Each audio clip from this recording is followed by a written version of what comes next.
Here, welcome to the Single-Handed Chef. Welcome back.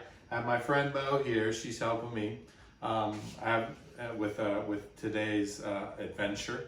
And she too. Do you mind me sharing? Not at all. Not at all. She had a stroke about 4 years ago. Six and a half. 6.5. Yeah.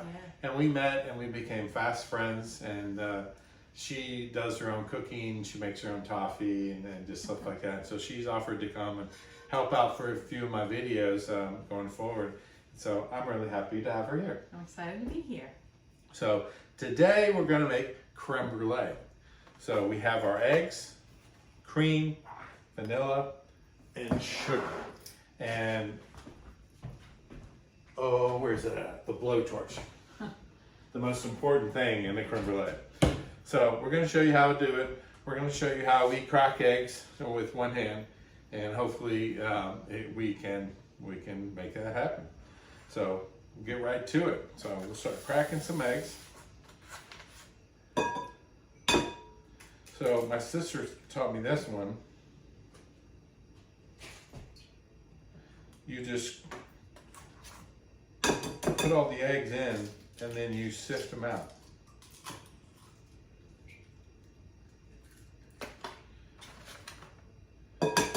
And because I make creme brulee over the holidays,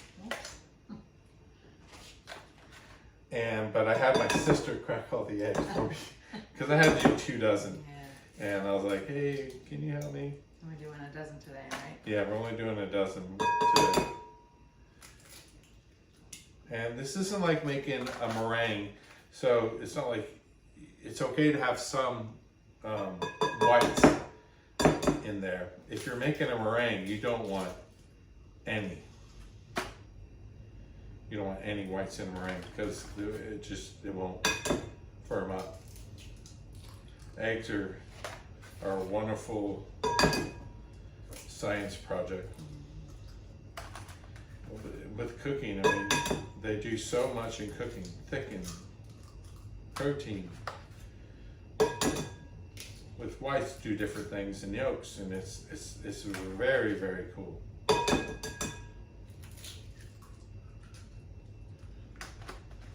I was taught, only do it once because then you get the yolk, the shells in. Yeah, I've been finding it hard to do with one This hand. one, yeah. Then you can either use a little strainer like this that Mo brought, or you can just use your fingers.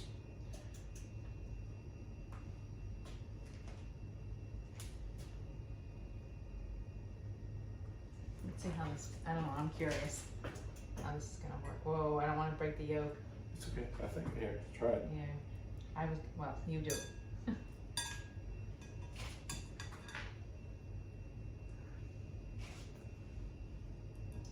You can work together. Yeah, 2 hands. Your left, my right. Together we have a whole set. I had a chef friend of mine, Ashley Christensen. We haven't done a video yet, but we talked about doing one. She said she was gonna tie her left hand behind her back so that we can have a set of hands together. So, and I've done this with a few of my chef friends, and it's very, very fun. Do you want to save the egg whites? No. Do you like egg white omelets? Not really, I like the yolks. This is really cool. This is a good idea. I usually put it over Pyrex, cup and crack them in there and do one at a time, but this is cool. This is probably faster, maybe. I might like your one better.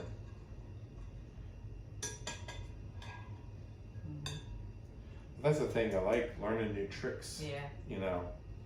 But I think your Pyrex is more efficient because we do have the 1 broken egg in here, but it's only 1, thank God. I know. So, should we go for another one, or I think we can scoop it out?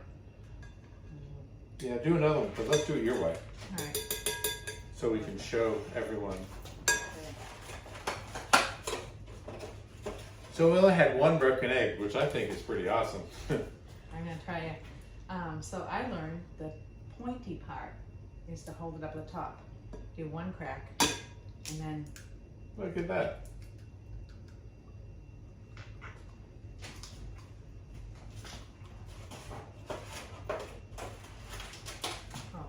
put another one in here. I'm gonna throw it out now. All right. That was a good trick. Oh. Both tricks were good tricks. Yeah.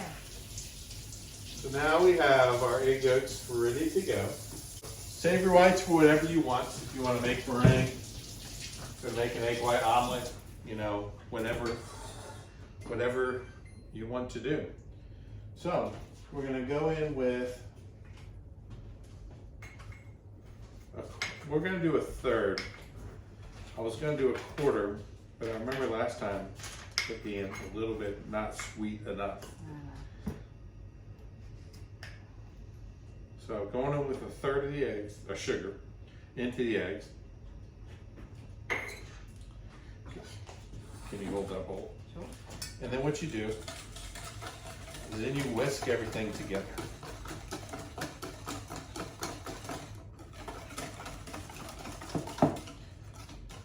So the sugar and the egg yolks come together. And it'll be nice and thick, just like that. So, save the sugar for later. And then now we need to cut the vanilla bean.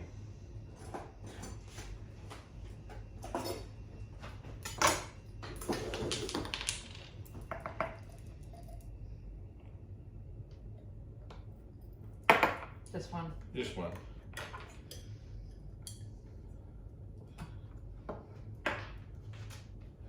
And what you want to do is you want to cut it in half, into pieces, because you want the pod to be open, so you get those beautiful dark brown specks.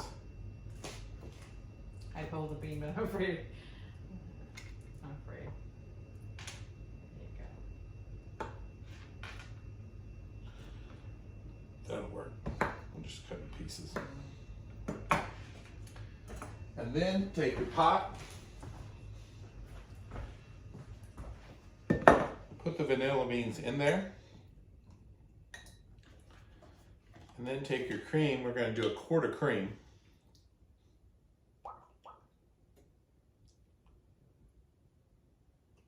I'm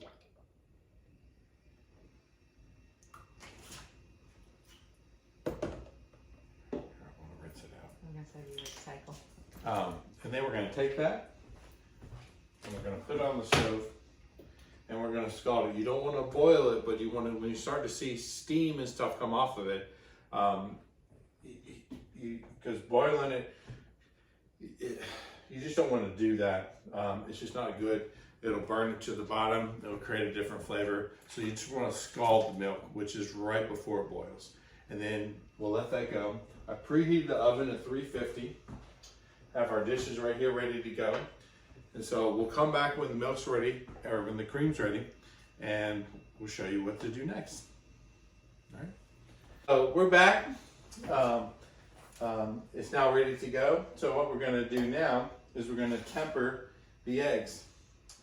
And so what I'll do is you can whisk and I'll pour. Cool.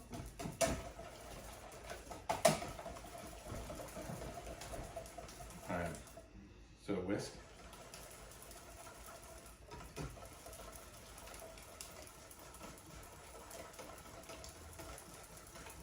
Yeah, it's very simple. Mm-hmm. It's like a lot of things, it just takes time. So you didn't strain the vanilla beans out? Well, you'll strain it when you go, when you're done. I mean, you could strain it into this, but I kind of like to whisk it. I like to whisk it with the beans because then it breaks out. Oh, it smells amazing. And then what we'll do is now strain it back into here. Make sure you use a towel. Be careful because it can be hot. Whatever you like to use, a towel or hot glove. Or my sister and I go all the time because I always use a towel. That's what I'm used to. So we'll rinse this bowl out. We'll strain it again for a second time. Explain the straining. Like why straining? When you're making creme brulee, sometimes you cook the eggs and it can kind of have scrambled eggs. And so what this does too, so also what we'll do is before, I'll do one more here and we'll go back in the bowl. When it cools, sometimes it forms a little layer on top. And so this makes it smooth and creamy.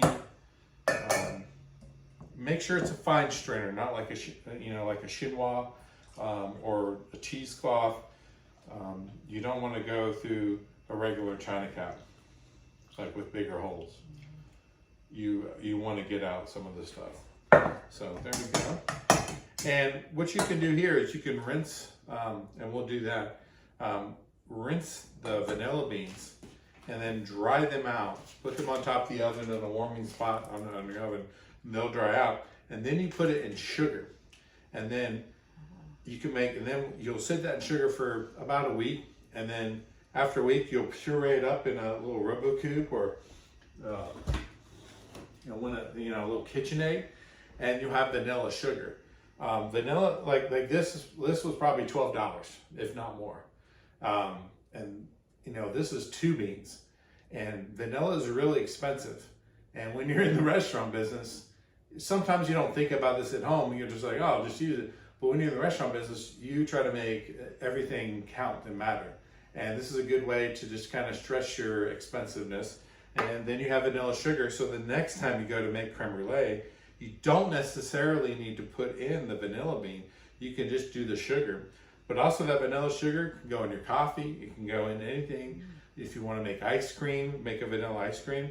So there's so many different things you can do. So, and now what we're going to do, now that we fixed the ice machine, we had a little fun with that earlier. First guest I had over here in a long time.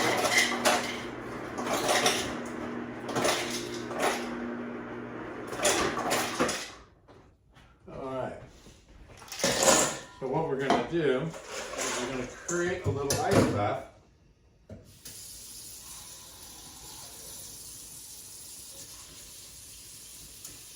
And we're going to cool the creme brulee down. Because when you're cooking the creme brulee, even though you're going to heat it up, you want it to go in cold. So just create your little water bath. And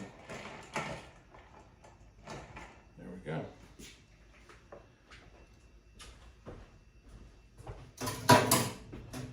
And then we'll take this and we'll just chill it. And this will take about 20 minutes or so. So we'll be back and then we'll show you how to make the creme brulee. We're back and now we're going to ladle the creme brulee into the dishes. So Mo's going to do that.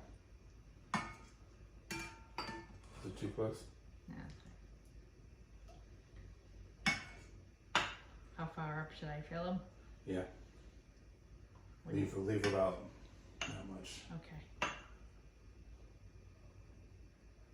little more here.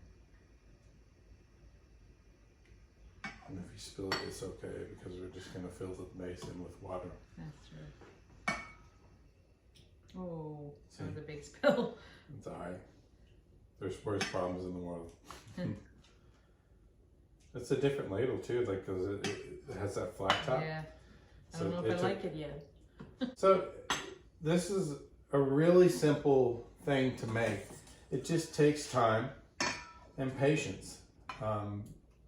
Because I think we're about an hour in, with just, and we're shooting, we're talking and hanging out. There's a lot y'all are missing. It smells amazing. I love vanilla. And if you want to just use the rest, just top everything off. I don't even know. You can top it. Oh, you want to just use a bowl? Yeah, we'll just use a bowl.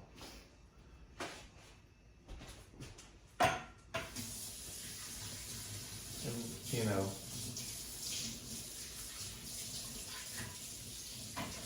This is the best parts of the bottom. Just look. These are the beans. Yeah. All right, now what we'll do is we're gonna go in the oven. So watch your legs. I already had the oven on. And we're gonna go in.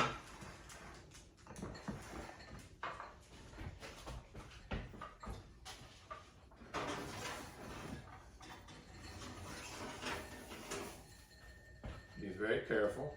And you're gonna go in dry, it's just easier that way. And then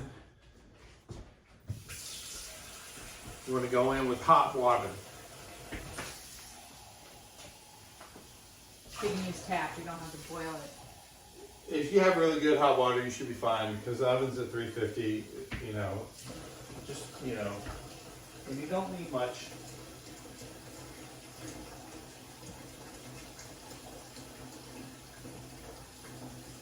So 2 cups right there, which should be enough. And this is a convection, so you don't have to move it. If you don't have a convection, then you want to rotate it after about 30 minutes.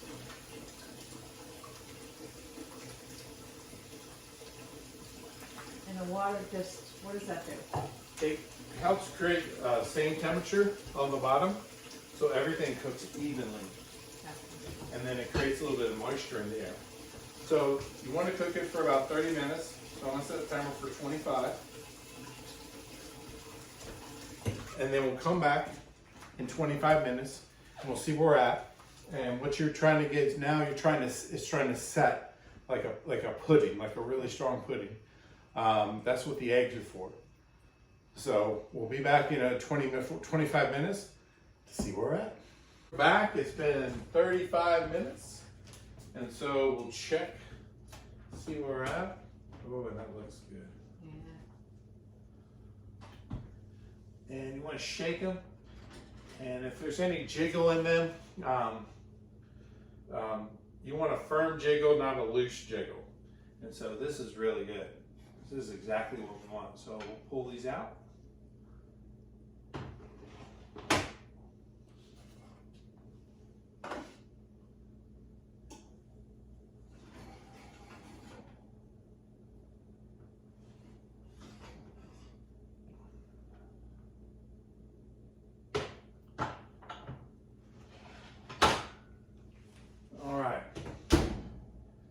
Then we'll let those cool, and then we'll relay one for us to try and y'all to be jealous. So now we have a nice custard, cool to the touch, firm, bouncy. So now we're going to put sugar on top of it. And so what I do, that's a lot of sugar. Well, I do it so it coats it.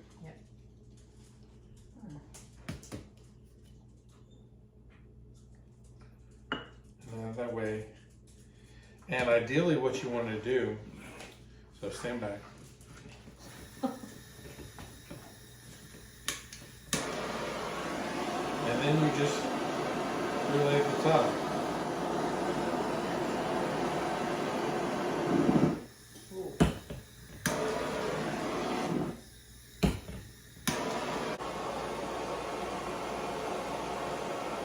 Not perfect, but it's definitely better than it was.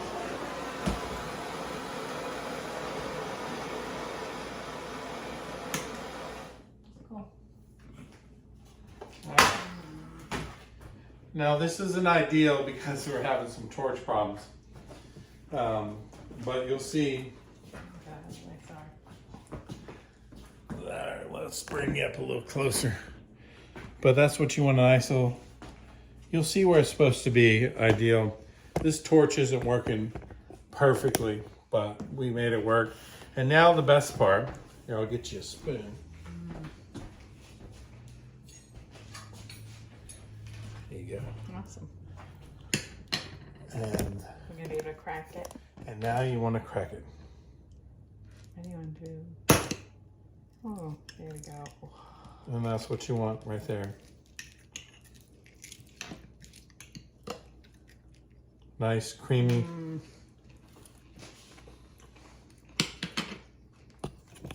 really good.